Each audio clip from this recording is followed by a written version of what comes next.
Peace. What's up, everybody? This is the Word Man, Gary Lime. I'm putting together this video for a friend of mine who I just been out of touch with for a while, who just hit me up on a Tuesday. And we got together, got talking a little bit, and he asked me to send him some writing of mine. You know, send him some stories and stuff. I'm not going to say who it is because I'm about to make fun of him. And he would be mad about that. And he's very much larger than me, so I'm not trying to go that route. But nah, it went down. He was like, yo, Word Man, man, you gotta send me some more writing, man. I love the stuff you sent me, man. That stuff was great, yo. That was just, you know, I don't really be reading like that. Like the stuff you read, like the stuff you wrote, man. I love that stuff, man. Yo, Word Man, you gotta, Word Man, I'm saying, Word Man, when you gonna send me some more? Come on, Word Man. He actually talks like that.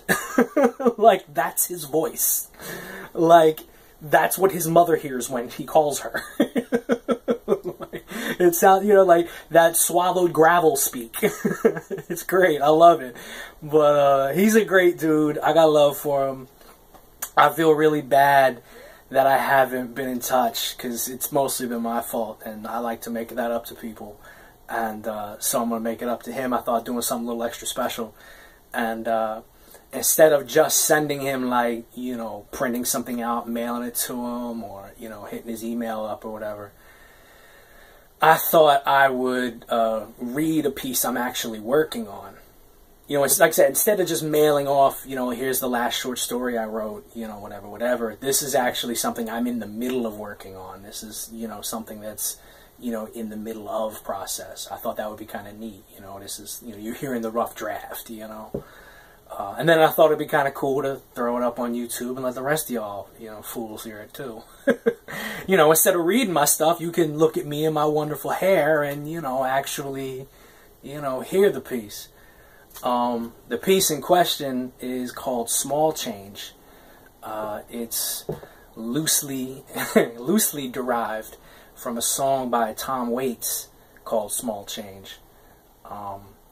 In the song, it's about this character named Small Change who gets rained on with his own 38. There's a really great energy to the song, really great imagery to the song, and I took to it very well, and I thought it would be great to make a novel out of it, and just not novel out of the song as much as like kind of like, you know, take a little piece of it and be like, well, what if that went this way, you know, like, remixed it, you know what I mean? I'm talking to hip hoppers, you know what that is, you know. So basically, so the novel kind of follows this. It's like if you like, if you're a fan of Raymond Chandler type novels, it was Philip Marlowe detective novels, then hopefully this will be in the same alley. This will be on the same shelf, hopefully. You know, not to shoot for the moon or anything, but in any case, that's what it is. I'm gonna read a few, maybe the first 4 pages of the first chapter.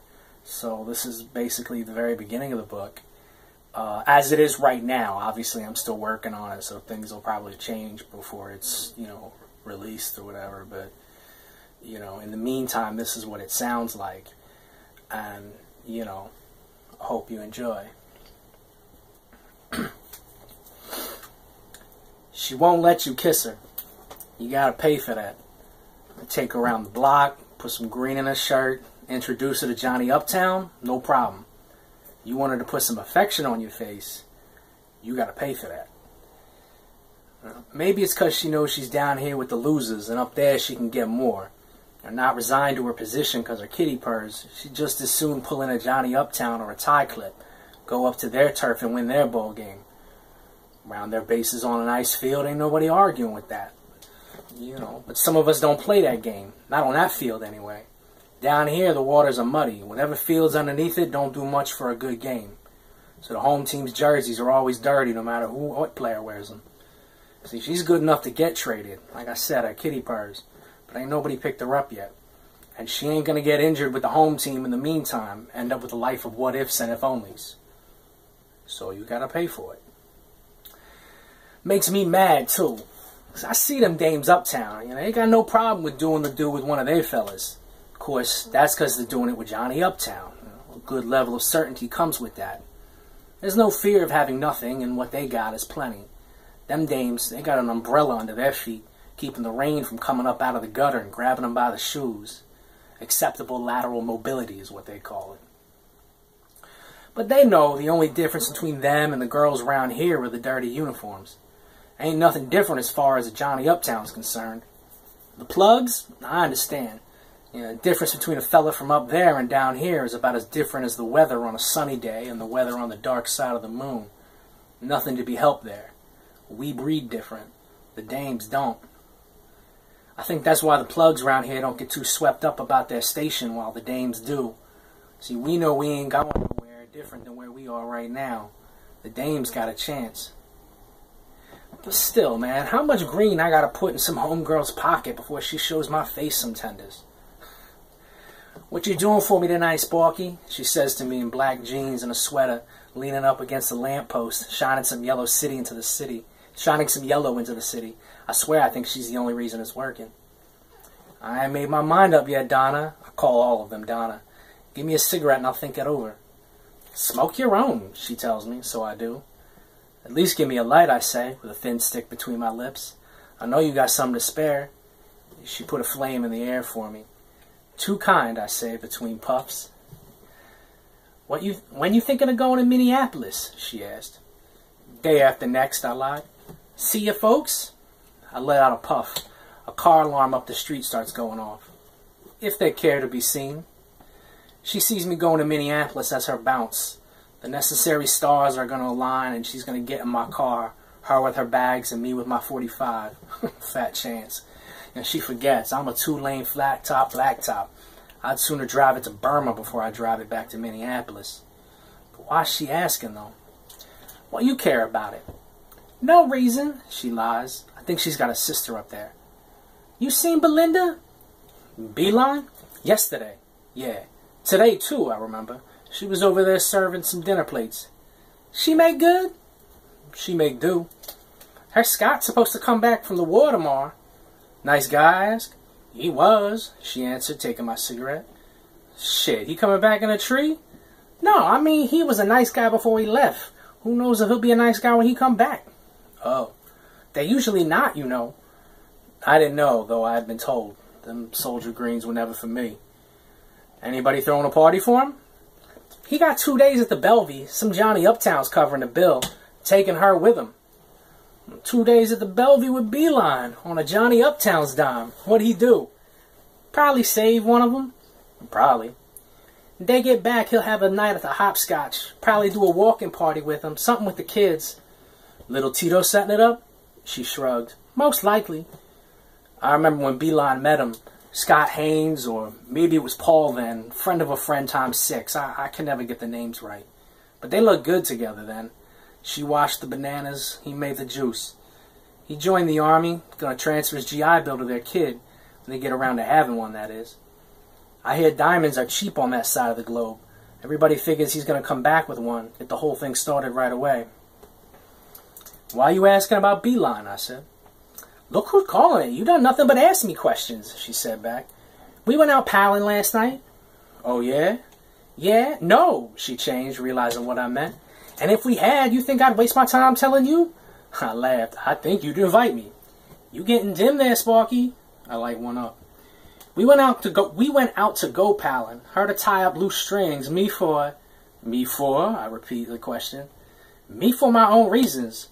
She was palling with some dude, a regular hers as she said, but I ain't never seen his paint on any of these walls before. I grabbed an on-the-wall spot jock. I ain't hear from her the next day. I'm just making sure somebody's seen her. I nodded. "Yeah, over at Two Tones, dinner plating. You think her and Scotty gonna get hitched?" It wasn't worth asking. "Oh yeah, before you know it, they'll be older than the buildings." I laughed. That wouldn't be hard. Lasting in better shape than the buildings, that was the tough part. The bricks fall down on their own out here, and they take chunks of you with them. And there's more than enough bricks to go around this entire muddy swamp. But he was putting together that GI Bill transfer for his future kid, and she stayed pretty for him. Maybe they'd have a chance. "What about the green score?" You having trouble finding some? She asked with a smile. Come on, Sparky, I thought you'd have a little for me. Well, nobody said I didn't have enough for you. I'm just trying to keep the cupboards full. You mean your pockets. Nah, I'm talking a store. She turned and looked at me like she didn't believe me. I'm thinking of maybe taking some with me to Minneapolis. Show them the good living we got here. She laughed. If I didn't know you better, I think you were lying to me. I smiled, my lips creaking like an old door the whole way. I was selling a little on the side, a secret everybody dropped. It wasn't a good way to stay in the books, but they were just pinches at friend prices. Nobody was going to complain. And if the truth had to be told, I had enough in my kitchen to hold me over. See, I only asked because the barbers were gone. They weren't exactly gone. I mean, you'd spot them on, you'd spot one every couple hours at the supermarket or something, but it was phony. Real groceries and real grocery bags, but a front and appearance. They wanted everyone to think that everything was busy as you, but a couple of us cats been leaning on these sidewalks too hard not to see sideways, and the side angle said something was up. Usually it's a bad time when you can't find a barber. Weather ain't cold enough yet to put them indoors. Damn sure ain't hat season, not out here in this muddy swamp.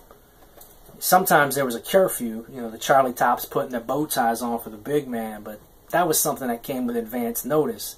You'd have plenty of time to get some shape-ups and shaves, and there'd always be somebody who could come take a little off the top for you. But in the past couple days, the ice was getting thinner, and I wanted to know who was still skating. Ain't nothing special going on. They around. Maybe they called in your tab. I laughed. She didn't know the tune. Yeah, maybe that's it. A couple cars went by. They didn't slow down as they passed. Across the street, we saw some guys coming up from the subway, the undead coming out of the ground. They avoided the light when they walked, more comfortable not being seen. They were headed home. They lived in houses a few blocks over.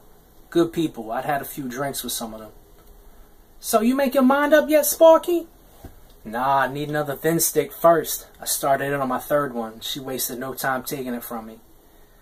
Tell me something good, Donna. Hotel jobs coming back? Yeah? Yeah, week after April. Renovating a new wing. Need as many hands as they can get. That'll be good for the people. Keep them busy through the summer, maybe even the winter. You should go over there, put an honest day's work in you. But Donna, baby, I would destroy my reputation. She found it funny, but she didn't laugh, though. Oh, Metric got his license reinstated. He'll be driving his yellow checker again in a few days. Metric was in an accident late last year. He hit a Charlie Top chasing a stolen car. They put the ringer on him for it. He's been in and out of the courthouses trying to get his card back since. Metric got the only cab that'll go through this muddy swamp. Because of that, nobody robs him. She pointed down the street to the corner. Things are picking up down there, too. I took a look, and she was right. The kids were out. Well, the kids to me. They were practicing their lines on the girls. Schoolgirls, maybe a year out. Kicking it, seeing if they got the lines right. The girls always brushed them off, but they knew they were hooked. Music was growing out of the little club. Jungle sounds pouring over the streets. It brought out the regulars, the locals, the pushers, the pullers, the shrimp casserole and the soft pretzels. The good folks and the bad. You'd think it was Friday. Sure, you could find one of them barbers down there. Maybe you could find one little lollipop to take care of your thin stick. I don't know, I laughed. You doing a good job with my thin sticks. Shouldn't have asked me for a light then. My fault, of course. And that's when 2 shots rang out and killed Small Change. So, I'm going to stop there. That's first couple. That's about 4 pages of the first chapter. Yeah, there's a bunch more chapters to come. We find out what happened with Small Change. We find out what happened with this dude and everything else in between. Yeah, I hope you enjoy it. Shouts to my man. I hope, this hits you in good favor. Who else? Shout outs to everybody else. Shout out to Sean and Makiko. Congratulations on the baby. Shout out to Rebecca.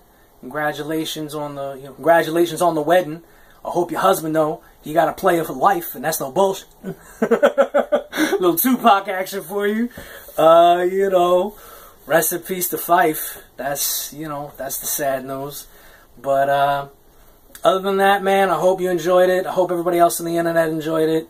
And if you really like it, maybe I'll do another one of these for you, let me know, and you know, I'll put another one up or something. And this video is now long enough. You're tired of watching me? Well, you know, let's pretend you're tired of watching me. Who could be? And yeah, that's the long of it. Peace.